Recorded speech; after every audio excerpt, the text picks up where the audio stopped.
سلام عرض میکنم خدمت شما همراهان و دوستان گرامی. یه نکته رو امروز میخوام بهش اشاره کنم که به نظر من خیلی مهمه تو ساختمون سازی، که خیلی از همکاران و دوستان و بناهای عزیز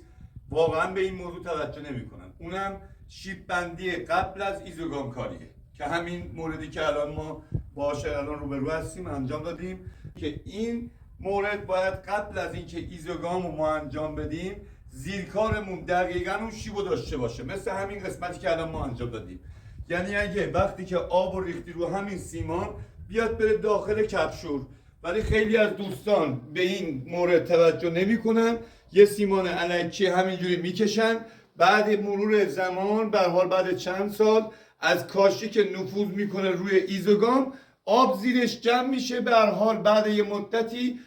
قطعا از اونجا آب نفوذ میکنه طبقه پایین و نم میده. به نظر من حالا به هر حال کنم که باید اینو قبل از اینکه ایزوگام کاری انجام بدی درست شیب بندی بشه، کامل شیب بندی بشه، سر کفشور دقیقا شیب داشته باشه که وقتی که ایزوگام کاری شد، کاشی کاری شد، سرامیک کف زده شد، دقیقا آب بیاد بره داخل کفشور که اگه یه موقع نفوذ کرد قشنگ از اون رد بشه. واقعا اگه این نکته رو رعایت نکنی قطعا بعد چند سال این آب خواهد داد،